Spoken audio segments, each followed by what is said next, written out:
है बताओ।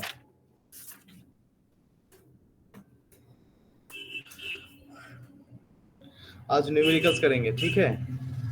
उसके बाद आगे बढ़ेंगे।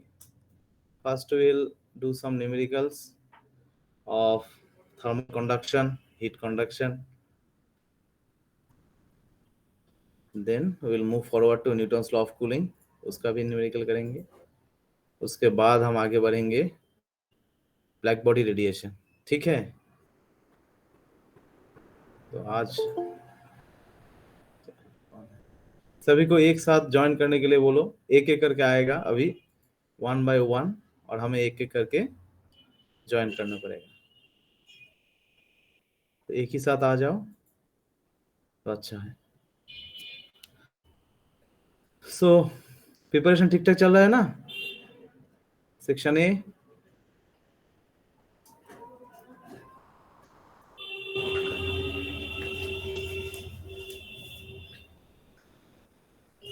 प्रॉपर्टीज।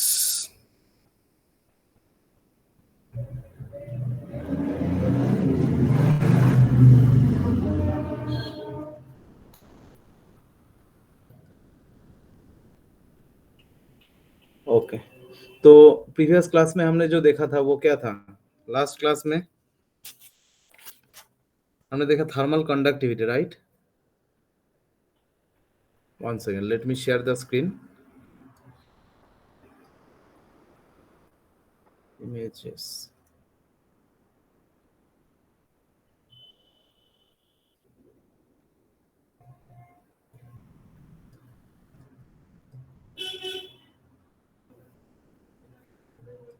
सेक्शन ए में आज कितने बच्चे स्कूल गए थे?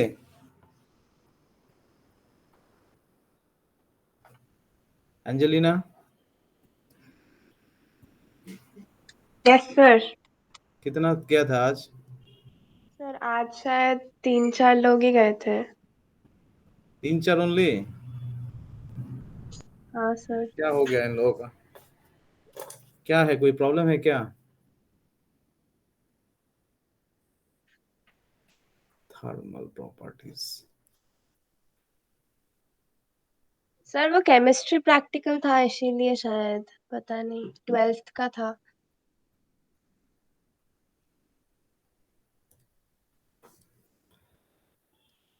अच्छा,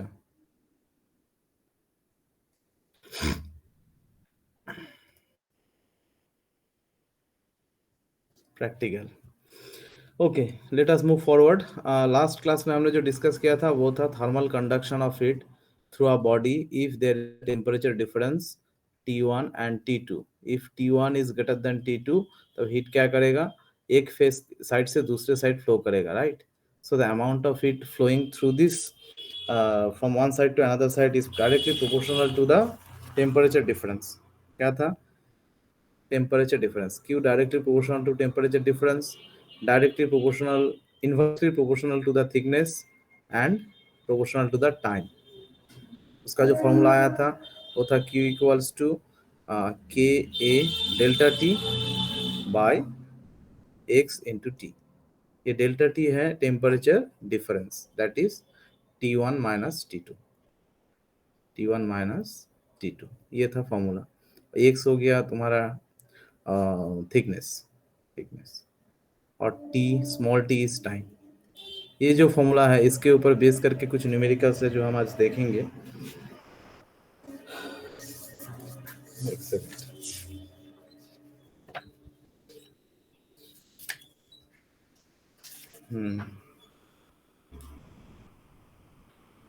ओके, तो let me bring the questions first. Desktop mode.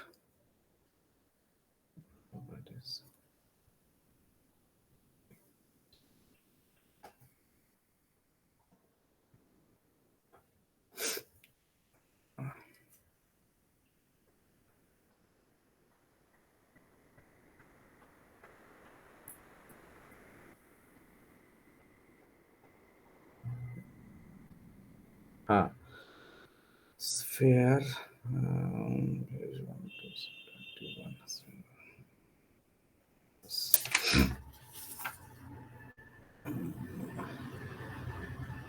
1 second. Properties. Application. Okay.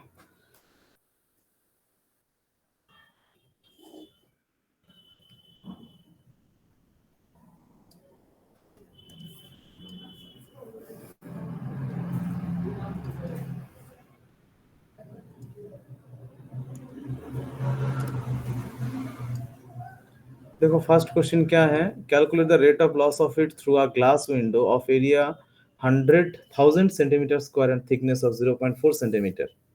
Temperature कितना है, इनसाइड है 37 डिग्री सेल्सियस और आउटसाइड है -5 डिग्री सेल्सियस। इसके कॉन्सेप्ट क्या होगा बताओ। इसका जो पूछा है वो area is given, right. Area दिया गया है, एरिया कितना है 100 सेमी स्क्वायर और थिकनेस है 0.4 सेंटीमीटर। टेम्परेचर डिफरेंस भी दिया है, राइट। T1 T2, ये हो गया T1 और ये हो गया T2 और ये हो गया एरिया A और ये क्या होगा थिकनेस D x। तो इसको जब तुम सॉल्व करोगे तब तुम्हें क्या चाहिए, तब तुम्हें पूछा है what is the rate of heat loss. क्या पूछा है, calculate the loss of heat through a glass. Okay, तो हीट लॉस जो होगा तो amount of heat flowing through any surface और थिकनेस x, वो फॉर्मूला क्या है, के ए डेल्टा टी बाई क्या होगा x इंटू स्मॉल टी। और रेट ऑफ हीट फ्लो अगर चाहिए तो q बाई टी होगा, ये क्या होगा K A delta T by x, right. K A delta T by X, तो डेल्टा टी मतलब T2 माइनस T1 और T1 minus T2, T1 minus T2 कितना दिया है, यहाँ पर देखो टेम्परेचर डिफरेंस 37 माइनस ऑफ -5, तुम्हें क्या मिलेगा 42 डिग्री सेल्सियस। और एरिया गिवन है, एरिया कितना गिवन है 1000 और एक्स गिवन है 0.4। इसके यूनिट कन्वर्शन जरूरी नहीं है क्योंकि दोनों सेंटीमीटर में है, अगर तुम मीटर में भी करोगे आ गया। ओके, तो तो इसका जब वैल्यू तुम पुट करोगे कितना आएगा बताओ, के का वैल्यू कितना गिवन है, थर्मल कंडक्टिविटी इज गिवन 2.2 10 की पावर -3, 2.2 10 की power -3। Then put the value, value को पुट करो और कैलकुलेट करो। तो यहाँ पर you will put calorie, everything is in CGS unit, 2.2 10 की power -3 okay into area is 1000, temperature difference है 42 डिवाइडेड बाय एक्स। एक्स कितना गिवन है, एक्स का वैल्यू गिवन है 0.4, right 0.4। Then when you will solve then what you will get, point point उठाओ तो तुम्हें क्या मिलेगा 42 4 2 22 2 2 1 2 11, तो क्या आएगा, ये आएगा 11 इंटू 11 इंटू 10 42 21, 11 इंटू 21 आएगा, राइट 11 इंटू 21 तो कितना होगा 231 कैलोरी पर second, right. Okay, what is this, this is the heat flow per unit time, heat flow per unit time, loss, rate of loss of heat, इसका हम बोलते हैं heat current. क्या बोलते हैं, हीट करंट H। ठीक है, नेक्स्ट क्वेश्चन।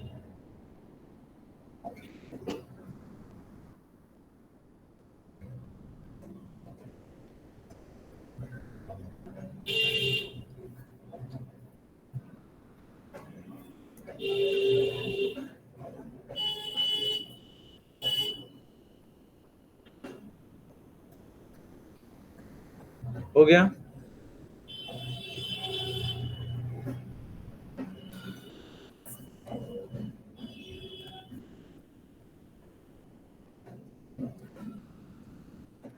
नेक्स्ट क्वेश्चन देखो। नेक्स्ट क्वेश्चन में पूछा है steam eight 100 degree Celsius is passed into a copper cylinder 10 millimetre thick and 200 centimetre square area. Okay, thickness दिया है 10 मिलीमीटर थिकनेस दिया है 10 मिलीमीटर। तो कैसे करोगे? Steam of the 100 degree Celsius passed into a copper cylinder, 2 millimeter thick and 2 millimeter square area. Copper cylinder, अच्छा copper का cylinder, ये कॉपर का सिलेंडर हो गया। यहाँ से स्टीम इज गोइंग आउट, तो इसका स्टीम का टेम्परेचर होता है 100 डिग्री सेल्सियस।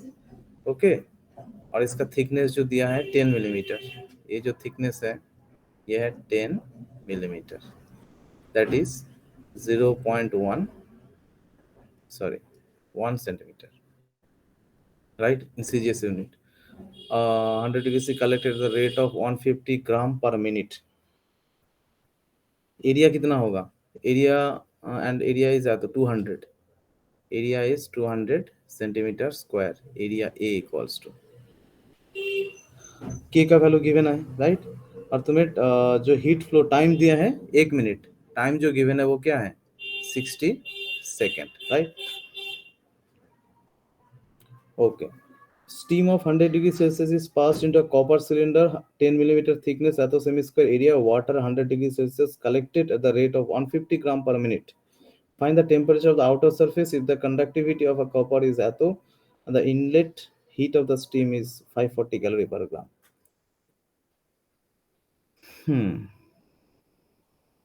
Okay, तो हीट ड्रॉन, अच्छा तो देखो स्टीम जब फ्लो करेगा एक कॉपर कंडक्टर से तो क्या करेगा, यहाँ से इनसाइड से हीट बाहर आएगा, ठीक है ना। तो कितने हीट बाहर आएगा, देखो स्टीम के लिए जो लैटेंट हीट है वो कितना है 540 कैलोरी, और कितना वाटर आ रहा है 150 ग्राम, राइट। तो टोटल अमाउंट ऑफ हीट होगा m into L, that is mass 150, और लैटेंट हीट जो है वो होगा 540। तो टोटल तुम्हारा जो आएगा 15 इंटू 45 करो, 54 करो, अच्छा ये हम बाद में करेंगे। तो ये हो गया क्यू अमाउंट ऑफ हीट, ये क्यू अमाउंट ऑफ हीट क्या करेगा इनसाइड से आउटसाइड जाएगा, राइट। तो तुम्हारा जो फॉर्मूला है वो क्या है, Q equals to K A delta T by X into small T. तो ये अमाउंट ऑफ हीट कितना होगा 150 ग्राम इंटू लैटेंट हीट। तो इसको जब हम क्या करेंगे क्या find the temperature of the outer surface, अच्छा डेल्टा टी। तो डेल्टा टी क्या होगा, डेल्टा टी होगा 150 इंटू 540 इंटू एक्स का वैल्यू क्या है, एक्स का वैल्यू गिवन है 1 सेंटीमीटर, डिवाइडेड बाय के का वैल्यू गिवन है 0.08 कैलोरी पर सेकेंड, 0.8 इंटू 200 के ए डेल्टा टी, अच्छा के ए, हाँ 200 टाइम है 60, एरिया 200 दिया है और टाइम कितना है 60। ओके, तो इसको जब तुम सॉल्व करोगे तब यहाँ से क्या होगा, 2 जीरो कटेगा, 0 0, तो कितना मिला 15 इंटू 54 डिवाइड बाई 6.8, पॉइंट हटाओ यहाँ से 0 हटाओ, तो कितना मिला 2 4 54, राइट। 6 से कटोगे 9, 2 से 15 नहीं कटेगा 150, अच्छा 0 0 200 to 915 by 68, तो आएगा 15 इंटू 9 बाई 68, राइट, यही तो आएगा 15 इंटू 9 बाई 68। और डेल्टा टू मतलब टी मतलब T1 माइनस T2, T1 मतलब इनसाइड, T2 मतलब आउटसाइड। तो इनसाइड कितना है 100, राइट, और आउटसाइड हमें चाहिए, तो तुम क्या करोगे 100 minus T2 is equals to, इसको जब तुम करोगे 68 है, 2 से कटेगा 9, दोनों 3 से कटेगा, तो सर वो इसको पॉइंट में पॉइंट आएगा, एट है। हाँ सर वो 0.8 है। वो 0.8 था क्या, अच्छा 0.8, हाँ तो 0.8 होगा ये, तो नीचे 8 आएगा, तो हाँ 135 बाई 8, तो 135 करो इसको 55 6, राइट, तो 16, 2 4 कट रहा है शायद, 150 into 540 into 1 divided by 0.8 into 200 into 60. एक बार देख लो कैलकुलेशन, ठीक है ना। 540 into 1 divided by 0.8 into 200 into 60, यही तो था। हाँ, तो यहाँ से 2 0 और 2 0, यहाँ से 60 था। अच्छा, 5460, पॉइंट उठाओ, 60 घटो, तो 6 से 9, 0.8289, 16, नीचे 16 आएगा, ऊपर रहेगा 15 into 9, तो तुम्हारा यहाँ पर कितना आ रहा है, 16/2, दैट इज 8 आएगा। 16 पॉइंट समथिंग, 16 पॉइंट समथिंग आया था, उसको 2 से डिवाइड करो तो आएगा 8 पॉइंट समथिंग, 8.4 आएगा। ठीक है, ओके। तो ये तो T2 तुम्हें क्या मिलेगा, 100 माइनस 8.4, यस और नो, 100 माइनस 8.4, तो 92 91 पॉइंट समथिंग मिलेगा, 91.5। ठीक, डिग्री सेल्सियस, ये बाहर का टेम्परेचर होगा। ओके, चलो क्लियर है, सॉल्व हुआ। तो हमें क्या हमें यहाँ पर क्या क्या डेटा दिया था, डेटा दिया था एरिया, थिकनेस, टाइम, ओके। और हम इसमें अप्लाई करेंगे तो यहाँ पर डेल्टा टी मिल गया, डेल्टा टी से तुम्हें T1 T2 पता चलेगा।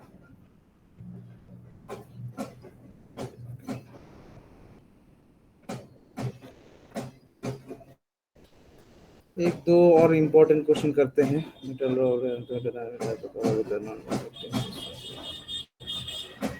Layer of ice to the strong point.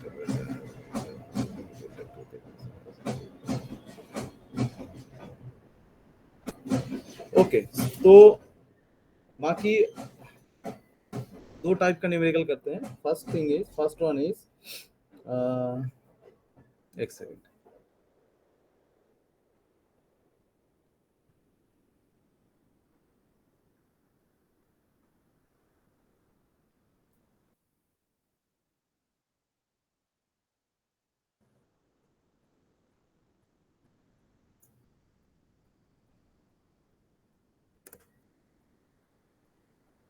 ये वाला देखो, read the question carefully. First देखो क्वेश्चन क्या बोला है, 3 बार ऑफ इक्वल लेंथ, 3 बार है, ठीक है ना, इक्वल लेंथ का है एंड इक्वल एरिया का है, तो 3 बार हो, equal length and equal area, okay, equal length and equal area connected in series, their thermal conductivity are in the ratio 2:4:3। k का वैल्यू क्या होगा, k1, k2, k3, that is equals to 2:4:3। If the open and the first and the last bar are temperature 218, एक side 200, दूसरे side 18, तो ये T1 हो गया, ये दूसरा वाला T2 हो गया। तो the steady state, calculate the temperature of the both junction, दोनों जंक्शन के जो टेम्परेचर है यहाँ पर और यहाँ पर, हम इसको बोलते हैं इसको मान लो T3 T4, और कोई और नाम दे दो, ठीक है ना, T3 T4 देते हैं, T3 T4, तो इस दोनों का टेम्परेचर हमें फाइंड करना है। ओके, ठीक है, तो how you will solve it, कैसे करोगे। तीनों में से जो हीट फ्लो होगा, तीनों में से जो हीट फ्लो होगा वो किसके ऊपर डिपेंड करेगा, rate of heat flow will depend on the material, right.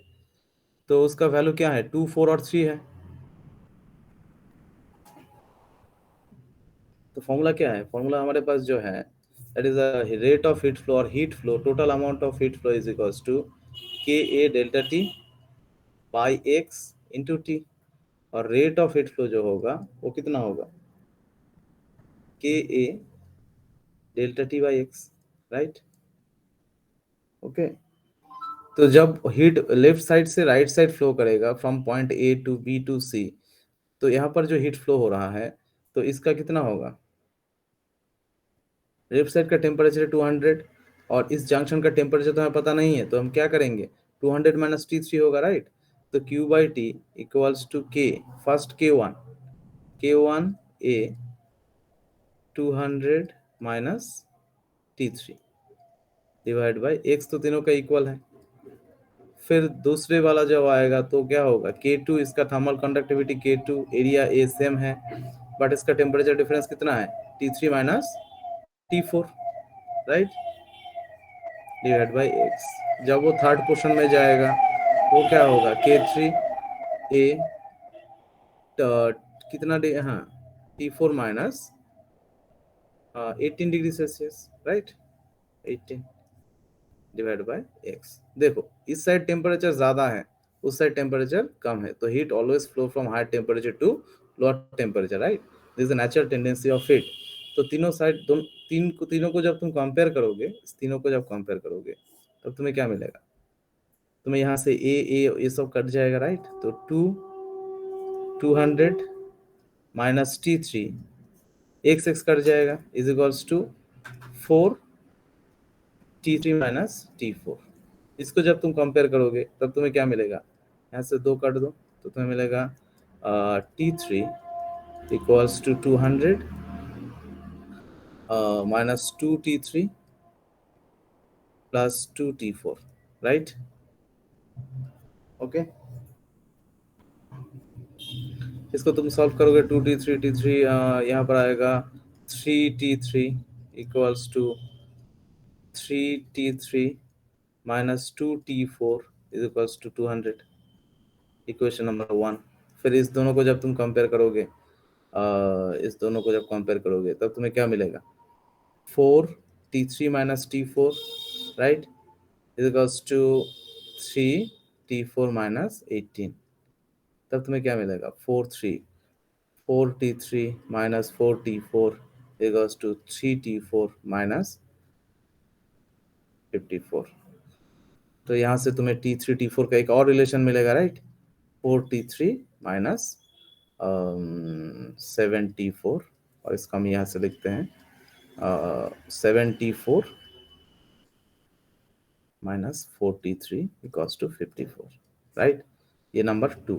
दूसरी इक्वेशन को सॉल्व करोगे, T3 एंड T4 दोनों वेरिएबल है, तो 2 variable you are getting 2 equation, you can solve it by any method and you will get the temperature T3 and T4, yes और no sir? हाँ sir फिर से समझा सकते हैं सर, मतलब ये शुरू से क्वेश्चन सर समझ में नहीं आया सर। समझ में क्यों नहीं आया, तो 2 इक्वेशन है, सॉल्व करना है, मतलब शुरू से समझ नहीं आया, मतलब मेन कॉन्सेप्ट यहाँ पर कहाँ पर समझ में नहीं आया, which point you are not getting, right, the equation और द कॉन्सेप्ट। देखो 3 टाइप का मेटल है, okay, A B and C, 3 type का मेटल है, A connected with B, connected with C. Now you are placing this combination in temperature difference 200 degree Celsius and 18 degree Celsius. तो इस difference में जब तुम रखोगे तुम क्या देखोगे, Q amount of heat will flow through this material और rate of flow of heat will depend on the material itself। Formula लगाओगे, ये वाला फॉर्मूला लगाओगे, राइट, तो रेट ऑफ हीट फ्लो तीनों अगर सीरीज में होगा, ठीक है, तो सेम अमाउंट का हीट फ्लो करेगा, सेम अमाउंट का हीट, कोई भी क्यू अमाउंट ऑफ जब हीट फ्लो करेगा, इसमें भी जाएगा, इसमें भी जाएगा, इसमें भी जाएगा, जाएगा कि नहीं। तो इसके जब तुम कंपेयर करोगे तब तुम्हें जो इक्वेशन मिलेगा, 3 junctions, you are getting 2 junctions, और 2 जंक्शन में T3 एंड T4 तुम्हें मिल रहा है, जो पता करना है, you have to find it out. तो you are getting 2 equation by T3 and T4, right, related to T3. Then you will solve by elimination method, then you will find the value, ये call solve करना। इस equation को 3 है T3 4 है, सो हाँ sir T3 116 है, T4 74 है sir. हाँ, तो जो भी है ये वैल्यू आ जाएगा। चलो नेक्स्ट क्वेश्चन, एक ही टाइप का एक क्वेश्चन है, हम देखते हैं, वो है 25।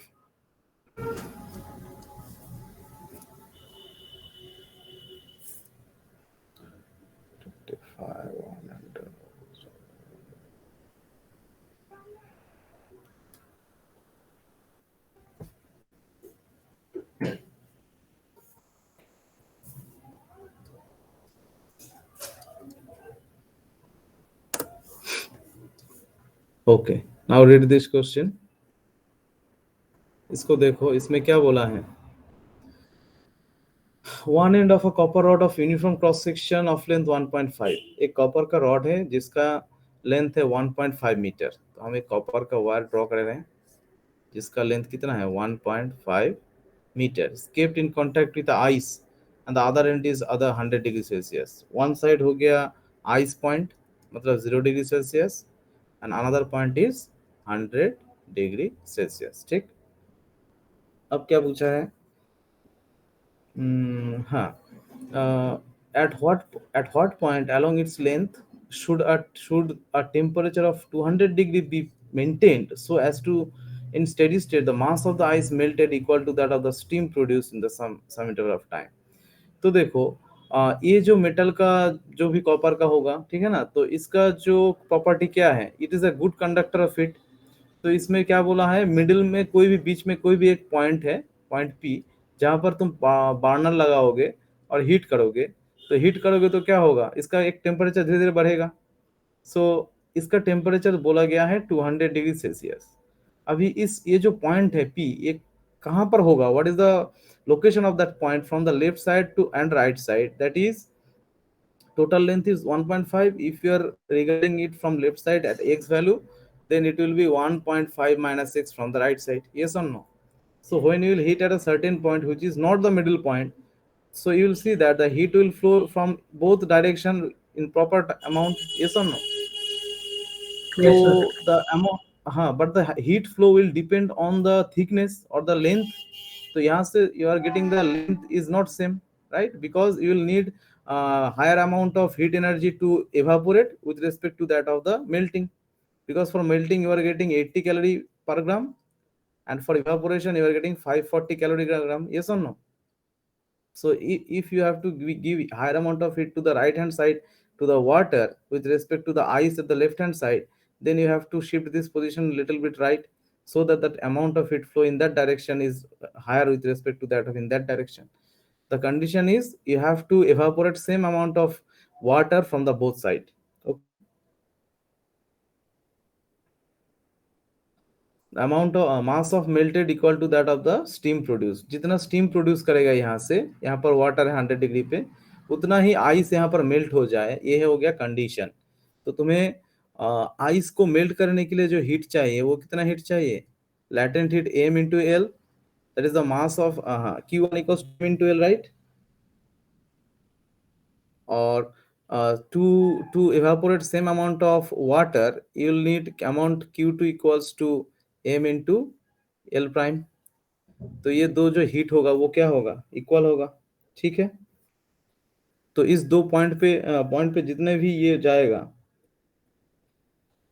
तो वो क्या आएगा बताओ। so amount of heat needed to melt the ice of m amount is equals to equal amount, then you will get Q1 is equals to K A delta T by x into t, right. तो दोनों का same time पे दो side से जा रहा है तो दो हम टी को ड्रॉप कर देंगे, ठीक है, टी आप रखो कोई बात नहीं। तो कितना अमाउंट ऑफ हीट जाएगा, क्यू बाई टी करो, तो क्या है के डेल्टा टी बाई एक्स। सो के का वैल्यू कितना है, ऑलरेडी गिवन है क्या, ठीक है, छोड़ो के को रखो। और ए जो है दोनों के लिए क्रॉस सेक्शन सेम है, डेल्टा टी जो होगा वो क्या होगा, देखो के ए डेल्टा टी जो होगा इस पॉइंट पे 200 और इस पॉइंट पे 0, तो क्या होगा minus 200, 200। हाँ 200 minus 0, right, by x, 200 minus 0 by X, ये हो गया एक Q1 बाई टी, राइट। और दूसरा जो होगा राइट साइड के लिए Q2 बाई टी, वो क्या होगा K A 200 minus 100, right, by x, sorry ये हो जाएगा 1.5 माइनस एक्स। ये दोनों जो टेम्परेचर है Q1 बाई एल, हाँ, दोनों का जो टेम्परेचर होगा वो क्या होगा, वो सेम होगा नहीं होगा, हीट दोनों का सेम नहीं होगा, राइट।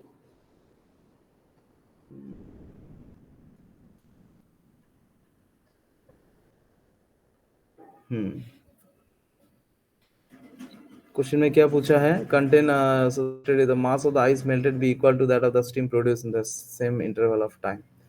मास दोनों सेम होना चाहिए, तो इसका लैटेंट हीट, इसका लैटेंट हीट, इसका रेशियो दोनों तो सेम नहीं है, तो रेशियो हम करेंगे, क्या करेंगे, ratio. Okay,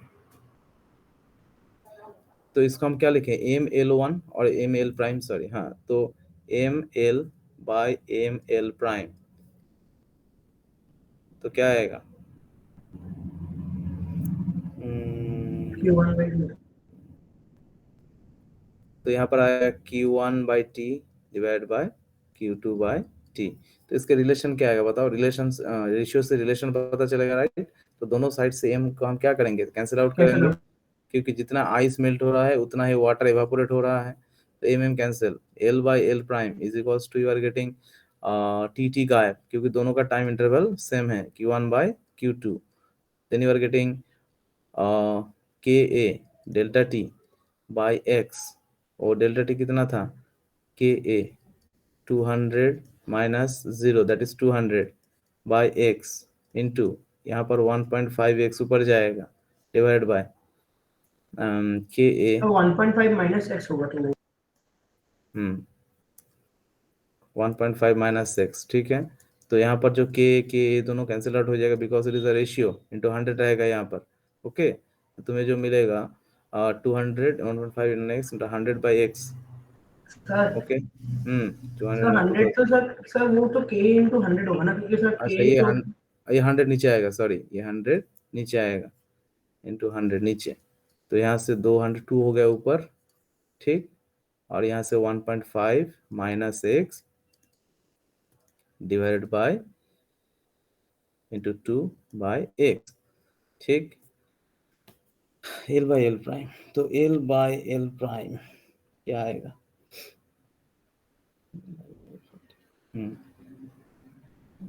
L by L prime, अच्छा एल कितना था, एल था आइस के लिए 80, राइट, और इसके लिए क्या था 540, 0 0 काटो, 4 2 7 4 बाई 27, राइट, यहाँ से 2 से 4 कटेगा 2, तो तुम्हें क्या मिलेगा 2x is equals to 27 into 1.5 minus 27x, right. Okay, so 27x इस साइड आएगा, 29x बनेगा, इक्वल्स टू 27 इंटू 1.5, पॉइंट हटाओ 0 करो, ये हो 3/2, राइट, 3/2, 3/2, 27 इंटू 3, यहाँ पर 29 इंटू 2, तो x का वैल्यू क्या आएगा, 27 into 3 divided by 2 into 29, okay.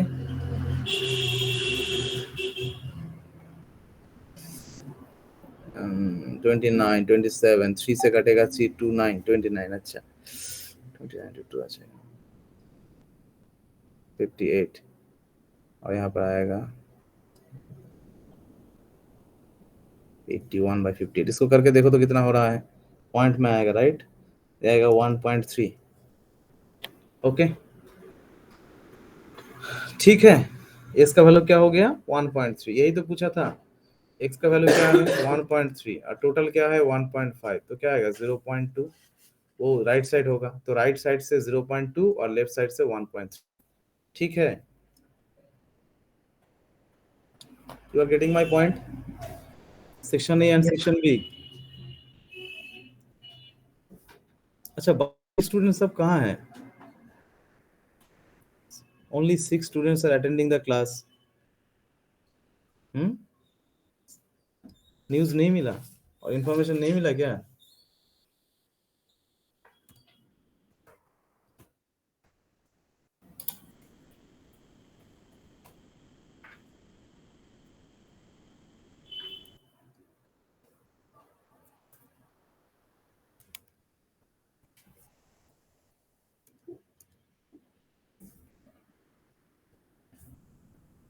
Okay. तो इसी तरह दो चार जो न्यूमेरिकल्स बेसिक जो है सॉल्व करना एनसीईआरटी से भी होगा, ठीक है ना। दो डिफरेंट टाइप का मटेरियल अगर पूछा जाएगा तो तुम क्या करोगे, K1 K2 को डिफरेंट लोगे, राइट, सेम टाइप का न्यूमेरिकल हो सकता है, दो डिफरेंट टाइप का मेटल होगा K1 K2, अगर सेम अमाउंट का हीट जाता है तो इसका जो हीट जो फ्लो होगा इससे अलग होगा, ठीक है ना। तो इसके अकॉर्डिंग जितने भी न्यूमेरिकल्स हैं थोड़ा सा देखना और सॉल्व करना बैठ के, ठीक। प्रॉब्लम हो तो बताना। इसके बाद हम आएंगे Newton's law of cooling. Now we are moving forward, page.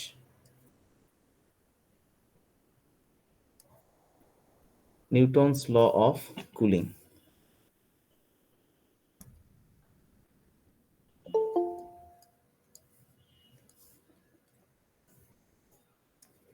Newton's law of cooling.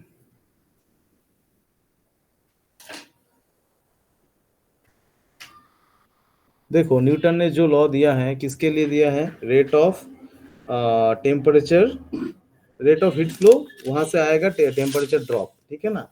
First उन्होंने जो दिया है वो दिया है, पहले हम प्रूफ करेंगे कहाँ से, रेट ऑफ हीट फ्लो से प्रूफ करेंगे, ओके। तो rate of loss of heat जो है, rate of loss of heat, देखो कोई भी अगर तुम्हारा विंटर सीजन में देखो, तुम देखोगे इनसाइड का जो होता है your home, the temperature inside and the temperature outside is very, if there is a difference in temperature delta T, right, और बाहर अगर 0 डिग्री और बाहर अगर 10 डिग्री सेल्सियस है, इनसाइड समझ लो 24 डिग्री सेल्सियस है, तो टेम्परेचर डिफरेंस जितना ज्यादा होगा उतना हीट फ्लो होगा। ये सुन, ये तो हमने देखा था। तो रेट ऑफ हीट फ्लो जो होता है वो हम कहाँ से पता चला, वो हम जो फॉर्मूला अभी देखा था वो क्या है, Q by T equals to K delta T by x, right, by X. ये था फॉर्मूला। तो ये जो हीट फ्लो होगा इसको हम बोलते हैं हीट करंट, क्या बोलते हैं, heat current. So D Q D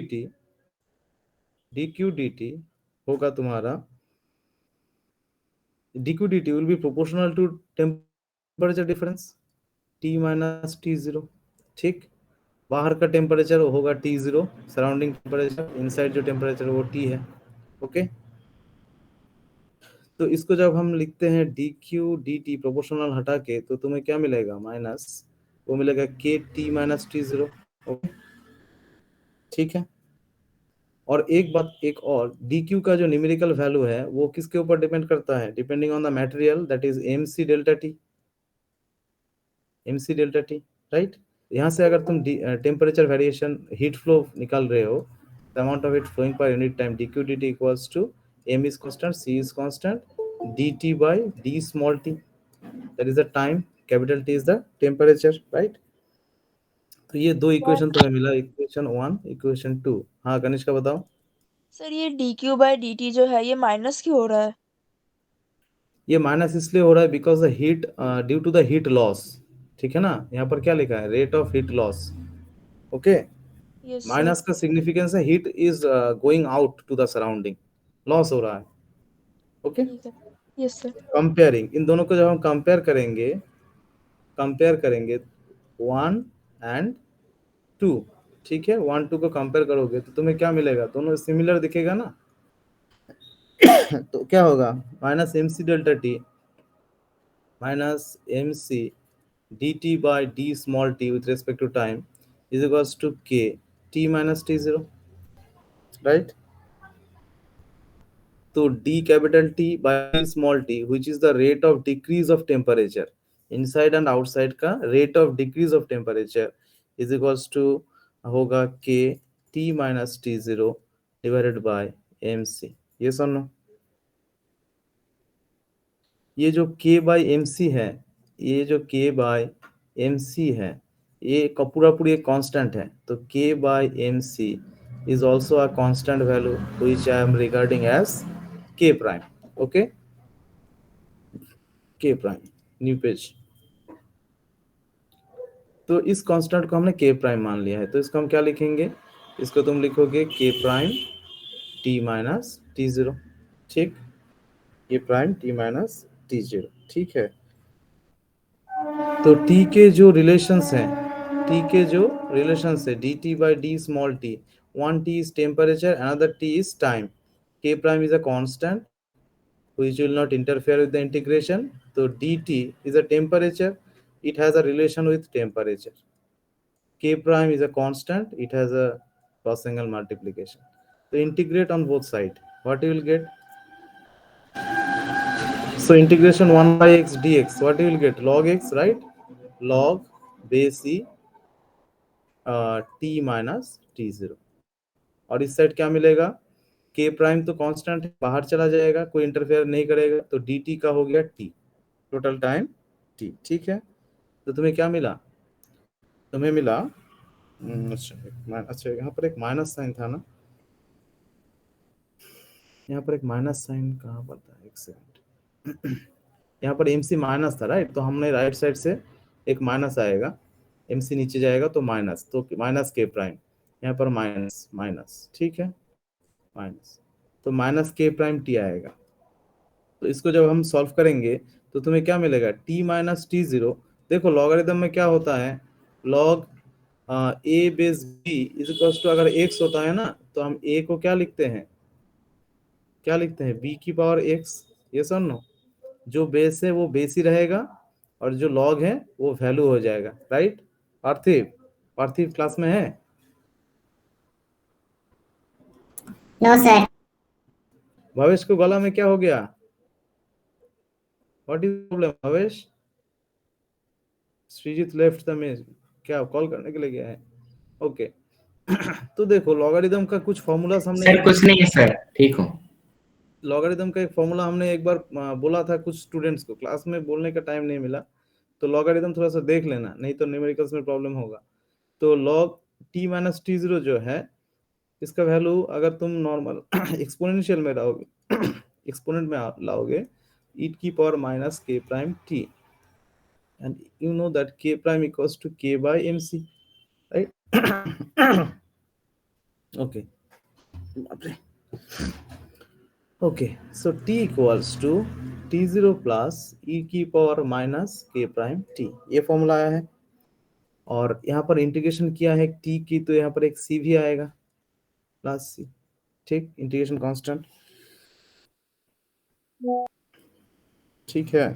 तो e की power minus K T plus सी, और इसको तुम ऐसा भी लिख सकते हो t0 प्लस ये माइनस प्लस सी जो है उसको हम सेपरेट अगर करते हैं तो e की पावर c तो एक हो गया कांस्टेंट वैल्यू, और e की पावर माइनस के टी हो गया एक वेरिएबल वैल्यू, राइट? तो इसको भी एक कांस्टेंट मान सकते हो। तो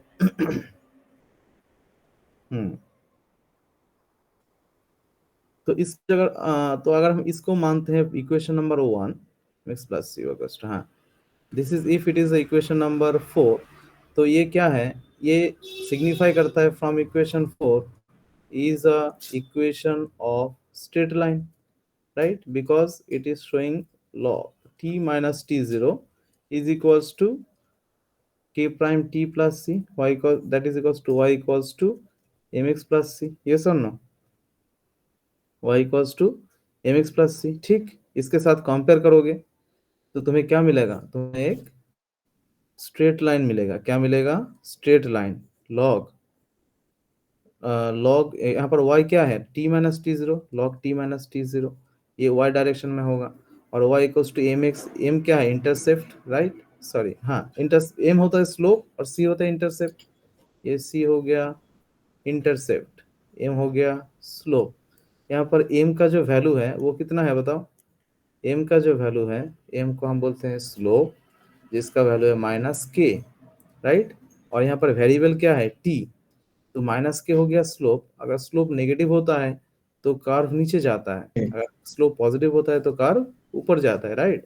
तो एक स्ट्रेट, ठीक है, tan थीटा नेगेटिव तो जब टेम्परेचर के साथ वेरिएशन तुम देखोगे, ये जो स्ट्रेट लाइन आएगा ये जो स्ट्रेट लाइन आएगा टाइम के साथ, वो क्या आएगा? Decreasing in value, right? Decreasing in value because it has a slope, negative slope, ठीक है? कोई डाउट है?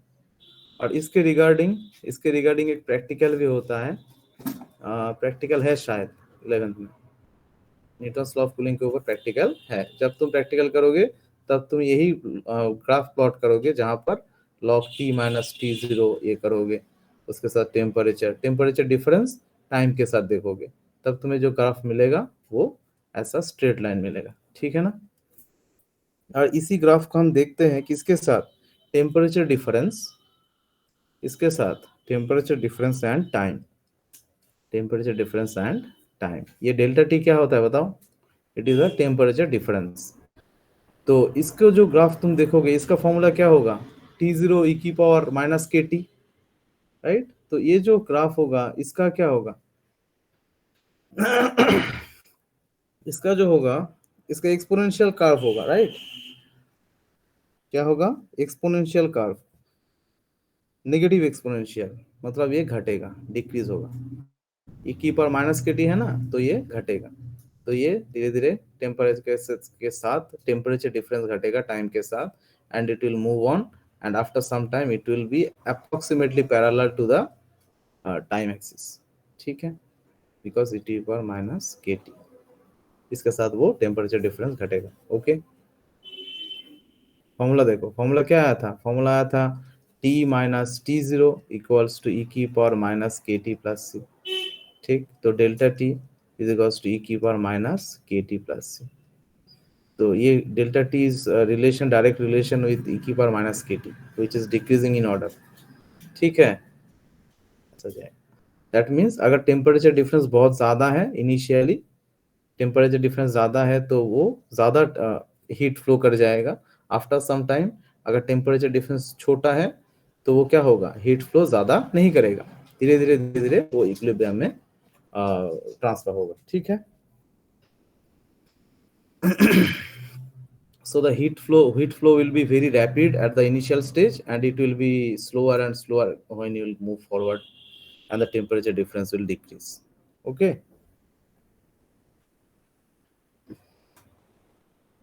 ठीक है? किसी को कोई डाउट?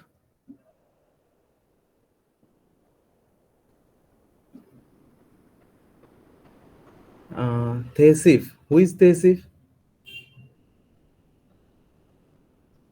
Tehsif कौन है?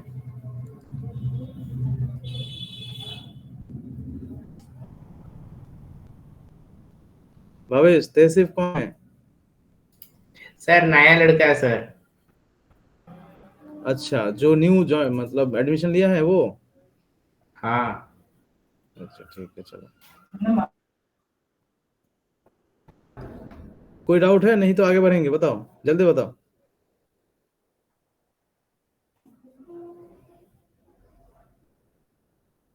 जल्दी बताओ, बी क्विक।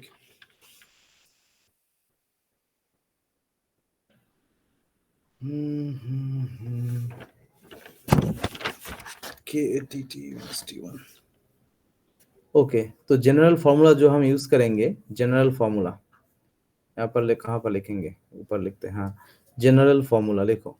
जनरल फॉर्मूला जो होगा वो क्या होगा? Rate of temperature decrease dt dt by small d, जो होगा वो होगा KA temperature difference T minus T0, ठीक है? ये हो गया general formula of Newton's law of cooling. अब हम जब न्यूमेरिकल्स की तरफ जाएंगे तब हम then you will apply specific formula for different kind of numericals, right? तो will approach basic numerical regarding Newton's law of cooling. Okay, give me 1 second.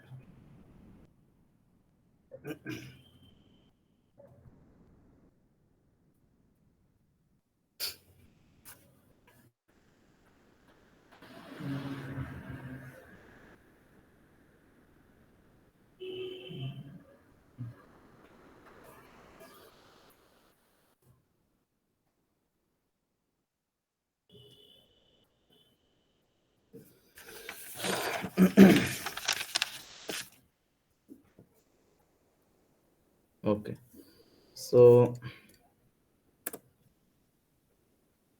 देखो क्वेश्चन में क्या पूछा है? क्वेश्चन में पूछा है a body cools in 7 minutes from 60 degree Celsius to 40 degree Celsius. Look at the question carefully. तो 60 degree से कहाँ पर जाएगा? 40 डिग्री पर जाएगा। कितने टाइम पे जाएगा? 7 मिनट पे जाएगा। तो यहाँ पर टी का वैल्यू कितना है? 7 into 60, 427, राइट? और टेम्परेचर डिफरेंस कितना है? 60 to 40। तो इसका हम एवरेज लेंगे।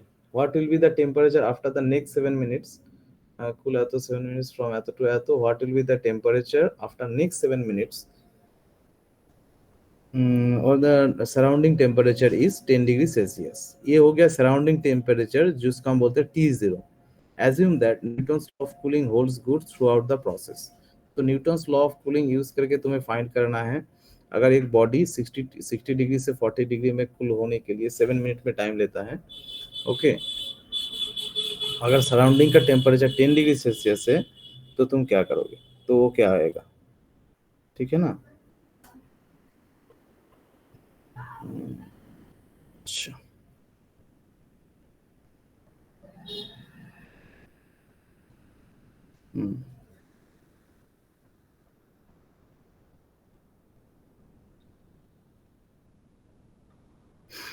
तो फॉर्मूला क्या था हमारा, बताओ? रेट ऑफ चेंज जो था वो क्या था? mc(t2 - t1) कहाँ था? हाँ, mc(dt) is equals to k t - t0, right? ये था फॉर्मूला.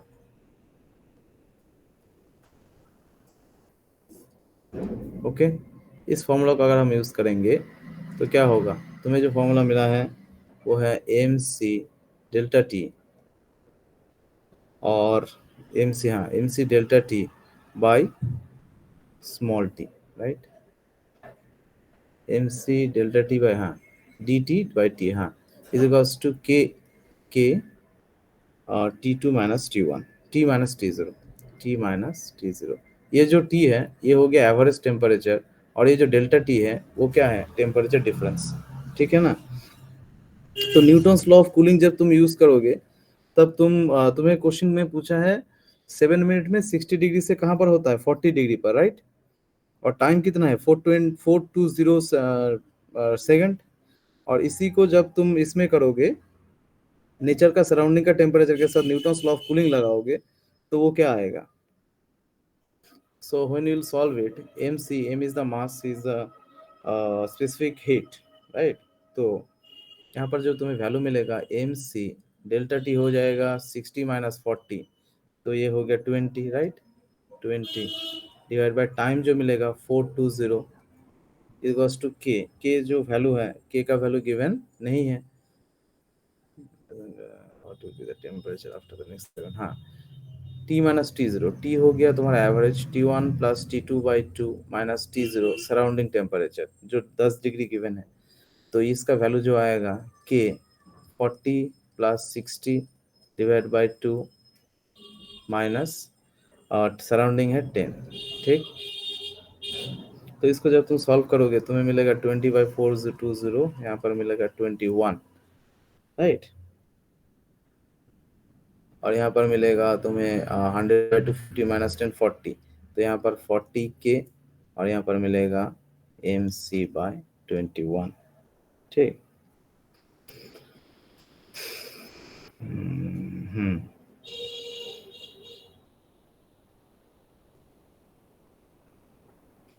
ओके, तो ये हो गया फर्स्ट 7 मिनट. अब सेकंड टाइम दिया है rate of the surrounding is 10 degree. Assume the Newton's law of cooling temperature of the surrounding is. अच्छा, नेक्स्ट 7 मिनट में क्या पूछा है? What will be the temperature क्या होगा नेक्स्ट 7 मिनट में? तो ये T2 का वैल्यू कितना है? T2 का वैल्यू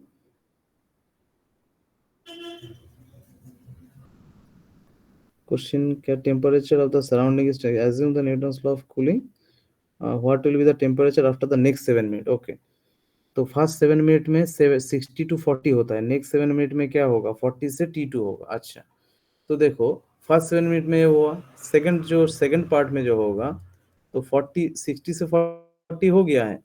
उसके लिए हमने ये वैल्यू, ये इक्वेशन पाया. ठीक, अभी 40 से नेक्स्ट 7 मिनट में जो होगा तो ये 420 सेकंड टाइम लेगा. वो टेम्परेचर जो है वो हम T2 लिया है. एज्यूम T2 और T3 कोई भी एक्स वैल्यू ले भी सकते हो. Then you will apply the same value, right? Then apply mc 40 to delta t, बताओ 40 माइनस इसका हम t लेते हैं, तो t divided by 420 total time is equals to k. क्या होगा? ये होगा 40 t2, तो t मतलब पता नहीं है, 40/t/2 - t0, राइट? सराउंडिंग हमेशा 10 ही है. तो के क्या होगा,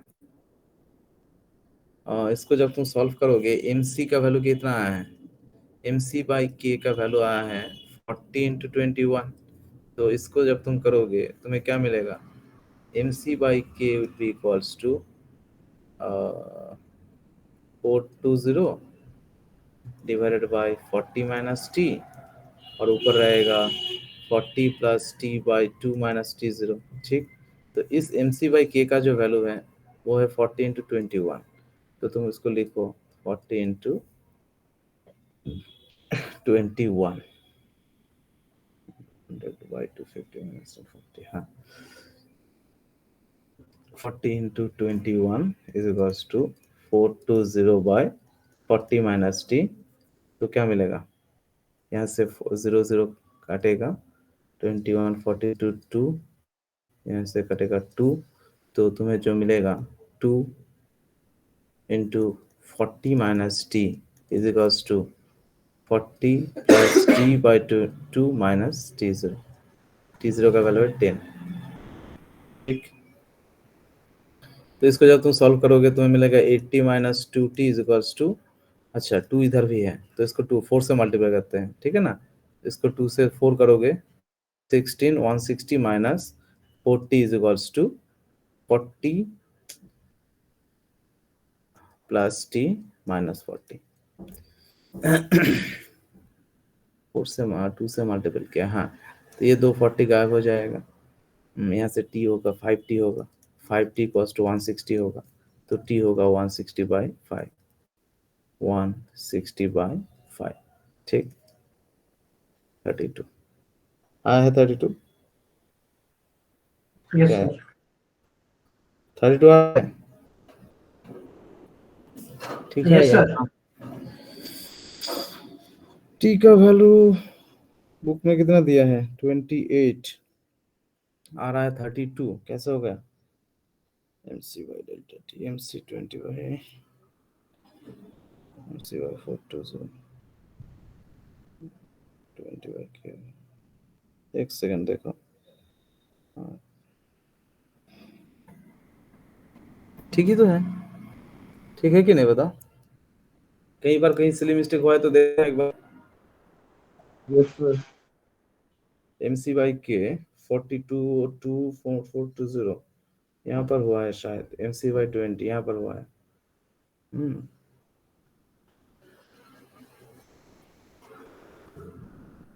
यहाँ पर हुआ है mc 20 by 420, तो ये हो गया 21 ही तो हो रहा है। सर सही तो है। mc by k equals to 40 into 21, तो इस वैल्यू को तुमने यहाँ पर लेके आया, तो mc by k और यहाँ पर 420 से मल्टीपल हुआ, 40 माइनस नीचे आया, यहाँ पे हमने 40 इंटू 21 पाया। तो यहाँ से जब तुम कैलकुलेट कर 4 4 21 2 से 4 2 इंटू 40 माइनस, ठीक ही तो है, ठीक है कि नहीं बताओ। ओ सॉरी, यहाँ पर 2 0 हुआ था, 2 2 4, ठीक ही तो है। ये जो कैलकुलेशन हमने किया 40 into 21 is equals to 420 by 40 minus T, दो साइड से 0, दो साइड से 21 इंटू 42, दो साइड से 2 into 40 minus T is equals to 40 plus T by 2 minus, अच्छा इस यहाँ पर गलती हुआ है, यहाँ पर हमने एलसीएम नहीं, 2 एलसीएम होगा माइनस 2 t0 होगा, ठीक है। तो ये पूरे नीचे 2 ऊपर जाएगा इस साइड, तो 4 से मल्टीपल होके यहाँ पर 2t0 आएगा, 2t0 आएगा, ठीक। तो 2t0 मतलब 20, 20। यहीं पर गलती हुआ है, 40 प्लस टी, यहाँ पर 40 20 माइनस 20, हाँ दो काटेगा नहीं, यहाँ पर क्या होगा देखो एक बार और, यहाँ पर होगा 20, तो 5t equals to 160 minus 160 minus 20, right, तो 140, तो t होगा 140 बाई 5, तो तुम्हें क्या मिलेगा 28, ठीक है। ओके, सबका आंसर आया है या चुपचाप बैठ Yes, के sir. देख रहे हो, कितने का आंसर आया है कॉपी में बताओ? How many of you have solve this problem? Only one. Kanishka? Kanishka sir हो रहा है सर। नहीं हो रहा है? सर हो रहा है। अच्छा, शिवम कर लिया है और 3-4 ही बच्चा कर रहा है ठीक से. ओके सो तो देखो न्यूटन्स लॉ ऑफ कूलिंग इसी तरह होगा, ठीक है ना. यहाँ पर तुम जब टेम्परेचर टी का वैल्यू पुट करोगे, यहाँ पर ध्यान रखना तुमने एवरेज टेम्परेचर करोगे और सराउंडिंग टेम्परेचर होगा T0. यही पर गलती होने की प्रोबेबिलिटी है, बाकी पूरा आराम से हो जाएगा, ठीक है ना. अगर डायरेक्ट क्वेश्चन होता है तो डायरेक्टली हो जाएगा. अगर थोड़ा सा ऐसा दो कंडीशन दे के क्वेश्चन पूछता है, हमेशा याद रखना दो कंडीशन दो सेम सराउंडिंग में दो कंडीशन दे दिया, इसका ये हो रहा है इसका ये हो रहा है, तो तुम रिलेशन करोगे, रेशियो, ठीक है ना. चलो new page. So let us move forward towards black body radiation.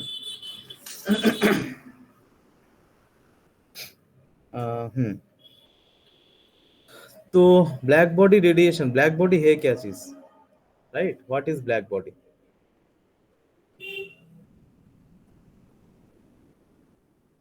Black body, देखो ब्लैक बॉडी, सर वो हीट एमिट करता है अपने में से, ऐसा कुछ था शायद से। हाँ ब्लैक हीट बॉडी, एमिट और एब्जॉर्ब दोनों ही करते हैं. ब्लैक बॉडी एक ऐसा बॉडी है जिसको हम क्या कर बोलते हैं, that can absorb different each and every frequency of radiation, ठीक है ना. कोई भी रेडिएशन देखो, ऑलवेज याद रखना रेडिएशन जो होता है इसका एक रेंज होता है, ठीक है ना. रेडिएशन का एक रेंज होता है, कहाँ से कहाँ तक? फ्रॉम इंफ्रारेड के नीचे भी होता है विजिबल रेंज, अल्ट्रावायलेट, उसके बाद एक्सरे, माइक्रोवेव, एक्सरे, उसके बाद गामा रे, उसके बाद कॉस्मिक रेडिएशन. तो जब तुम लेफ्ट साइड से राइट साइड की तरफ जाओगे तब तुम क्या पाओगे? इसके आगे रेडियो वेव होगा, रेडियो वेव, ठीक है ना. तो जब तुम लेफ्ट साइड से राइट साइड की तरफ जाओगे तब तुम्हारा क्या होगा? फ्रीक्वेंसी धीरे धीरे बढ़ेगा, ठीक है. Okay, you are getting my point. तो Yes, sir. जितना लेफ्ट साइड में है उतना फ्रीक्वेंसी कम है, जब फ्रीक्वेंसी कम है तब एनर्जी भी कम है, right? So energy of any electromagnetic radiation depends on the frequency, because you know the relation equals to h nu. H is the Planck's constant, nu is the frequency. तो energy को h nu की form में first जिसने दिया था वो legendary कौन था? प्लैंक, मैक्स प्लैंक, ठीक है ना. तो मैक्स प्लैंक का ये जो इक्वेशन है इक्वल्स टू h nu, और आइंस्टाइन का ये जो इक्वेशन है E equals to mc square, ये दोनों इक्वेशन मतलब ऑप्टिक्स, मतलब इस लाइट रिलेटेड और वेलोसिटी और ये सब रिलेटेड, लाइट क्वांटा एनर्जी, इसके रिगार्डिंग ये दो जो फॉर्मूला है ये दोनों लेजेंडरी फॉर्मूला है, ठीक है ना. एक ने बहुत सारा मतलब पहले ही को सॉल्व कर दिया, दूसरे ने मास एनर्जी कंजर्वेशन को मतलब सॉल्व कर दिया है. ये दो इक्वेशन जो स्टैटिस्टिकल, क्लासिकल और क्वांटम मैकेनिक्स में बहुत इंपॉर्टेंस रखता है. तो E equals to h nu, ये जो फॉर्मूला है गिवन बाय प्लैंक, ये फॉर्मूला लेजेंडरी है. क्यों है? क्योंकि प्लैंक ने फर्स्ट बोला था energy is in the form of packet, energy is from the packet of, packet में मतलब ये क्वांटाइजेशन होता है. क्या होता है? क्वांटाइजेशन होता है. मतलब एनर्जी कभी भी मतलब वाटर की तरह फ्लो नहीं करता, राइट? हीट जैसा फ्लो करता है ऐसा फ्लो नहीं करता. तो रेडिएशन में जो एनर्जी आएगा वो किस में आएगा? पैकेट्स में आएगा, क्वांटा के फॉर्म में आएगा, ठीक है ना. तो इसको हम बोलते हैं सर फोटॉन क्वांटाइजेशन. कह सकते हैं इसको, हम्म, फोटॉन कह सकते हैं। हाँ फोटोन जिसको बोलते हैं वो क्या है? लाइट का छोटे छोटे क्वांटा के फॉर्म को हम बोलते हैं फोटोन. तो छोटे छोटे Yes, sir. क्वांटा कुछ एनर्जी लेके आता है. तो इस क्वांटाइजेशन प्रोसेस जो है इसको फर्स्ट किसने बोला है? वो मैक्स प्लैंक ने बोला है. तो ब्लैक बॉडी रेडिएशन का जो फिनोमेना है इसको हम समझेंगे और प्लैंक का क्या कंट्रीब्यूशन है वो भी देखेंगे. First thing is what is black body? A body that can absorb each and every radiation that is coming from the outer space or anywhere else. तो एक बॉडी जो है वो क्या करेगा, रेडिएशन को एब्जॉर्ब भी कर सकता है, रेडिएशन को रेडिएट भी कर सकता है। तो ये डिपेंड करेगा depending on the nature of the object और the character of the material of the character of the material. तो ब्लैक बॉडी हम उसको बोलेंगे जो क्या करेगा, हर एक रेडिएशन को क्या करेगा, एब्जॉर्ब करेगा। देखो तुम्हारे सामने कोई भी अगर ऑब्जेक्ट रखा गया है, कोई भी एक कैंडल होगा, कोई भी चीज होगा, ठीक है ना, तुम्हारे पास एक कैंडल है, तो कैंडल से लाइट आएगा तुम्हारे पास, तो ना तुम देख पाओगे, यस और नो?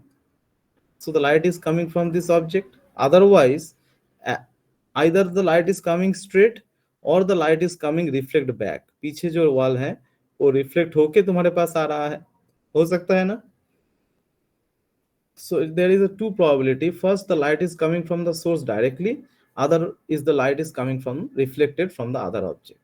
तुमने क्या किया, तुमने अगर वहां पर थोड़ा सा मतलब पेंटिंग बनाया, जो क्या है, ब्लैक पेंटिंग है, ब्लैक कुछ पेंटिंग बनाए हो जिसमें कुछ लिखा हुआ है, तो तुम्हें क्या वो ब्लैक पेंटिंग के अंदर जो लिखा है वो दिखेगा?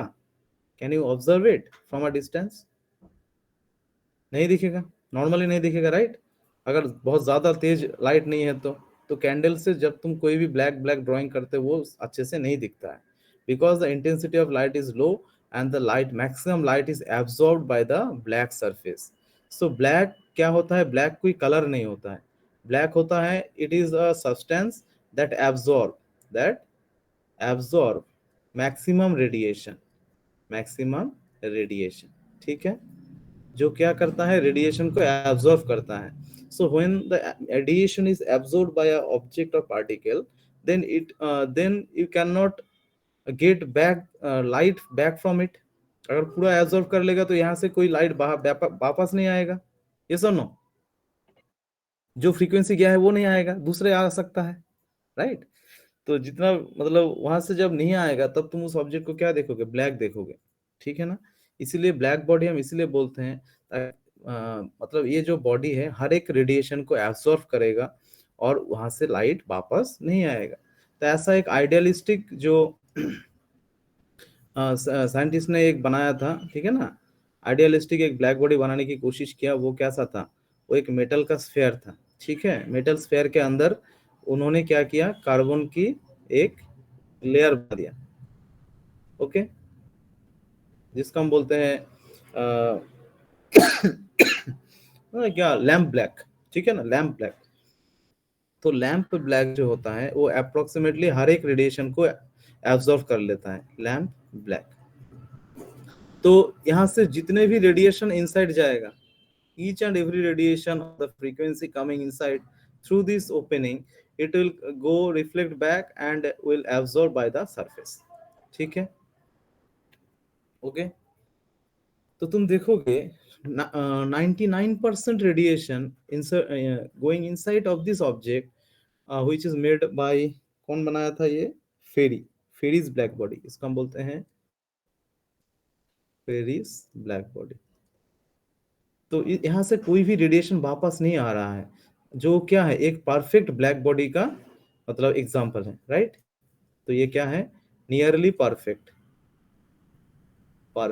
Black body. तो ब्लैक बॉडी वो चीज है जो क्या है, हर एक रेडिएशन को एब्जॉर्ब करेगा। हालांकि कोई भी नॉर्मल क्लासिकल ऑब्जेक्ट, हर एक ऑब्जेक्ट कुछ एब्जॉर्ब करता है, कुछ रेडिएट करता है, right. So when some amount of light is incident on it 100%, some amount absorb and some amount reflect back। 99% reflect back करेगा, 1% एब्जॉर्ब करेगा। अगर बहुत ही शाइनी सरफेस है तो, मिरर कुछ शाइनी, बहुत शाइनी मिरर है तो कुछ ना कुछ रेडिएशन एब्जॉर्ब होगा ही, ठीक है ना। बट परफेक्ट ब्लैक बॉडी में क्या करेगा, maxi to max 99% radiation will be absorb by this body, that's why it is called black body, ठीक, okay, you are getting my point.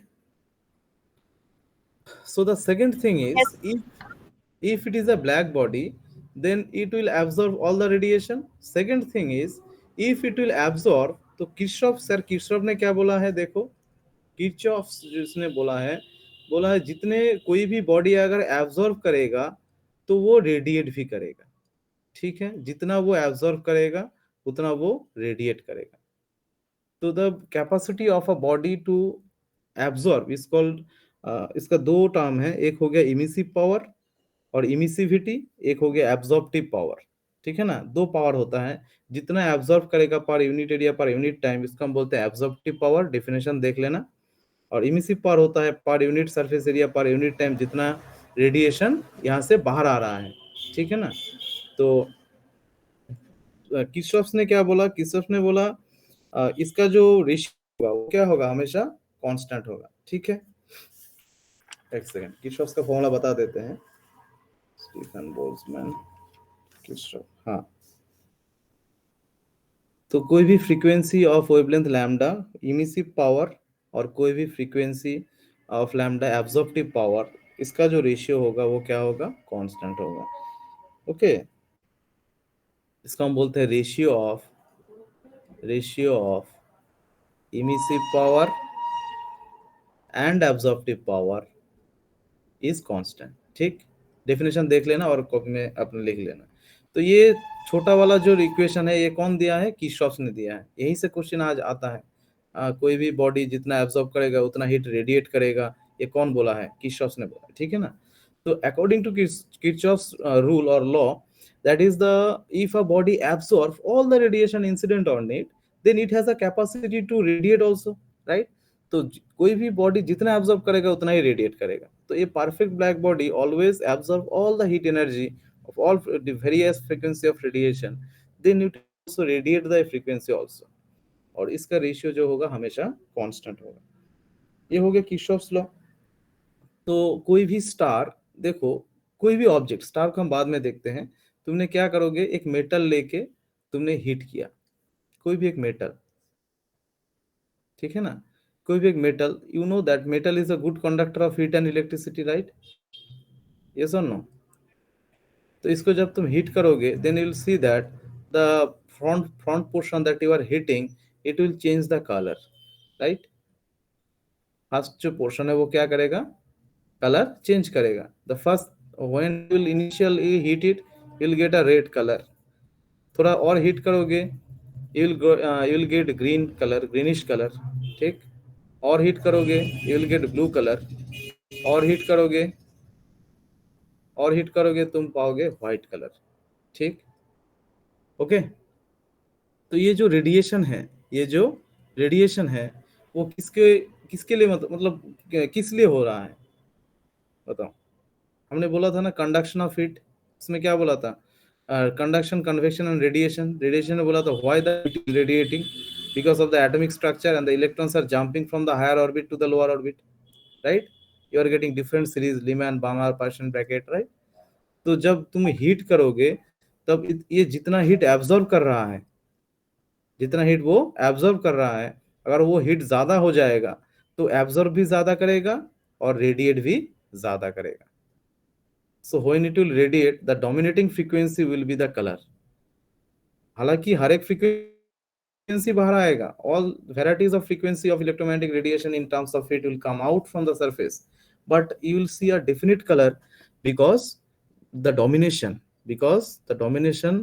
of the black body radiation, जब हम देखेंगे, when you will see, look at the graph of the black body radiation, you will see that the graph is something like a peak and going down, right, for different frequency. This peak value is called the maximum frequency that is coming out, और इसका definition हम देखेंगे different consequences है।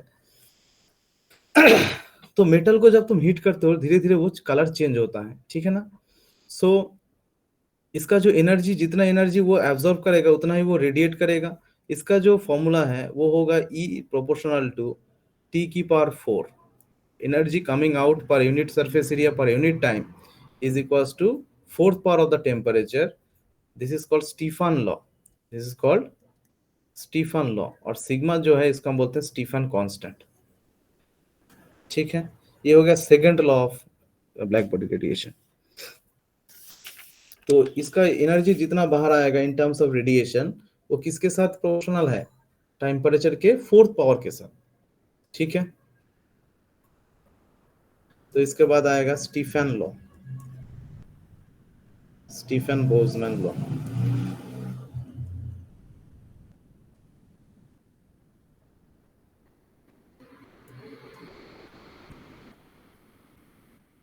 Stephen Boltzmann law. तो Stephen ने क्या बोला? Stephen ने बोला देखो भाई, जितना एनर्जी बाहर आएगा वो किसके साथ प्रोपोर्शनल होगा? टेम्परेचर के 4th पावर के साथ। ठीक, अगर ऐसा होता है तो ये जो energy coming out per unit surface area पर unit time is equals to with some constant sigma t की power 4. This sigma is called proportionality constant, which is called Stefan constant. Stefan constant. ठीक, इसका जो value होगा, इसका है 5.67, that is 567 into 10 की power -8 joule second inverse metre to power -2 kelvin inverse. ठीक है ना, केल्विन की पावर -4, सॉरी केल्विन के पावर 4 -4। हाँ, तो ये जो आएगा 5.67, ये प्रोपोर्शनलिटी कांस्टेंट का वैल्यू है। तो स्टीफन ने जो दिया है वो क्या था? Energy coming out direct proportional to the temperature की 4th पावर।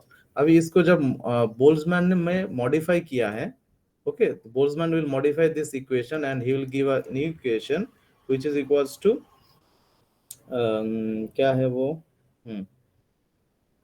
बोल्ट्जमैन ने बोला है देखो भाई, ये जो T है ये किसका टेम्परेचर है? The temperature of the body. Boltzmann ने बोला ठीक है, कोई if I am taking an object and you are getting the temperature due to the because you are hitting the object, right? तो बोल्ट्जमैन ने बोला when I am placing this object inside a furnace, okay, which is already hitting this object with temperature T0, with temperature T0, और Boltzmann ने बोला surrounding temperature अगर T0 है, surrounding temperature, then what will be the equation? The equation will be modified E equals to sigma T की power 4 minus T0 power 4। ठीक, तो surrounding temperature अगर T0 है तो इसको जब तुम ये करोगे सिग्मा T की पावर 4 सिग्मा T0 की power 4, this value is for absorption, okay, absorption, and this value is for radiation.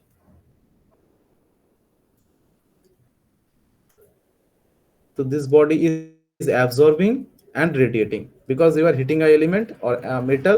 This portion, you'll see that heat will flow in that direction and it will absorb from the furnace or the heating source and it will radiate also. Yes or no? So the radiation will be sigma T की power 4 depending on this temperature, and ये absorption depend करेगा sigma T0 की power 4। तो net क्या हो गया? Radiation minus absorption, right? ये जो दिया है फॉर्मूला, ये modified form of Stephen law which is Stephen Boltzmann law. ठीक है, ओके। और ये जो फॉर्मूला है ये किसके लिए है? ये हो गया परफेक्ट ब्लैक बॉडी के लिए। किसके लिए? परफेक्ट ब्लैक बॉडी के लिए। अगर ये परफेक्ट ब्लैक बॉडी ना हो के कोई भी रैंडम ऑब्जेक्ट होता है for all substance, all material, कोई भी रैंडम होता है तो ये फॉर्मूला मॉडिफाई होके हो जाएगा, सिग्मा हो जाएगा epsilon sigma under bracket T की पावर 4 माइनस T0 की पावर 4। ये एप्सिलॉन क्या है? एप्सिलॉन हो गया इमिसिविटी। क्या हो गया? Emissivity, emissivity. ठीक है, ये हो गया इमिसिविटी। और इमिसिविटी होता क्या है? इमिसिविटी होता है emissive power of, sorry, small E bye emissive power of a black body. ठीक, ये हो गया any emissive power of any body by emissive power of body.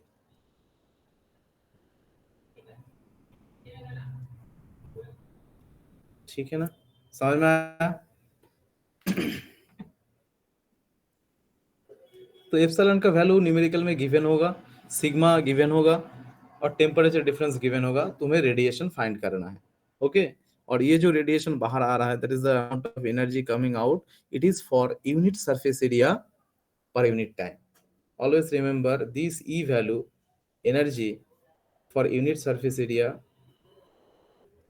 For unit area and unit time, okay.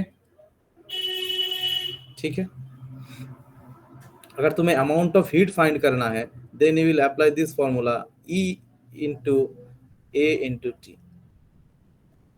Okay.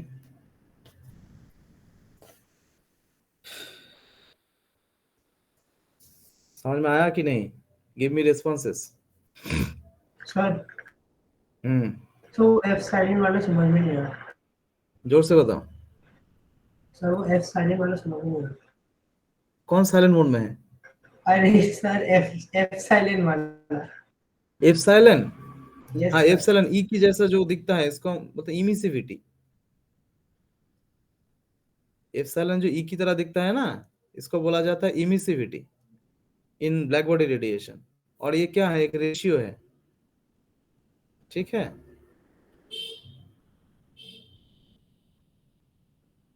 Okay,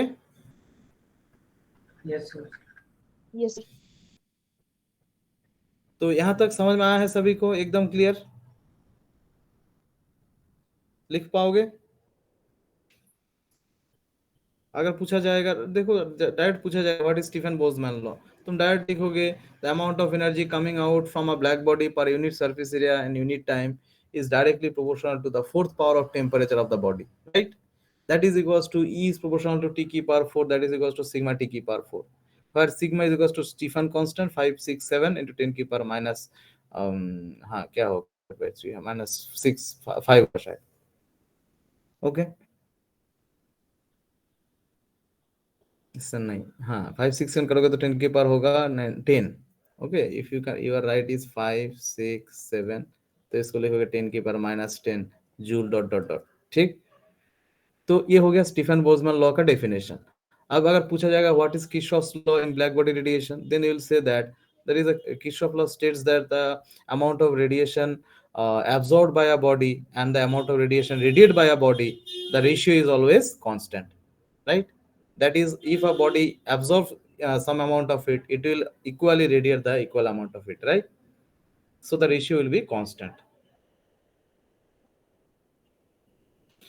तो ratio लिखोगे emissive power by absorptive power E lambda by lambda is equals to constant. बस हो गया Kirchhoff's law.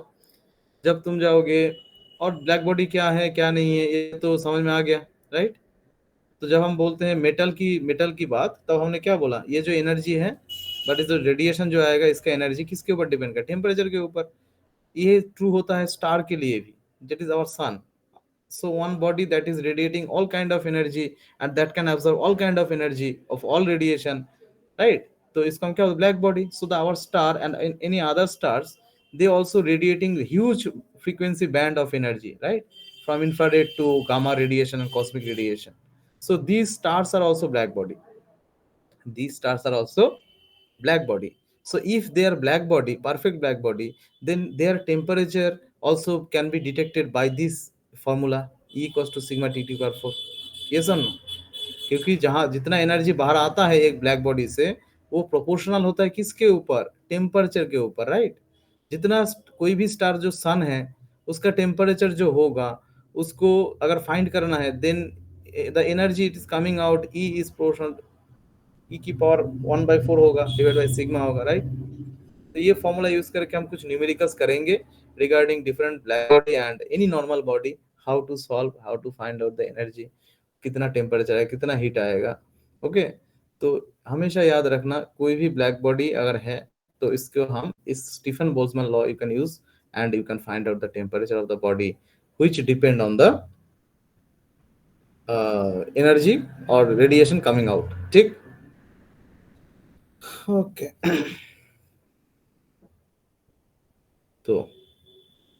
तो आज इतना ही। Next दिन हम इसके आगे डिस्कस करेंगे, ठीक है? अगर ब्लैक बॉडी के ऊपर कोई भी क्वेश्चन है, कोई भी डाउट है, तो अभी पूछो, लास्ट 5 मिनट।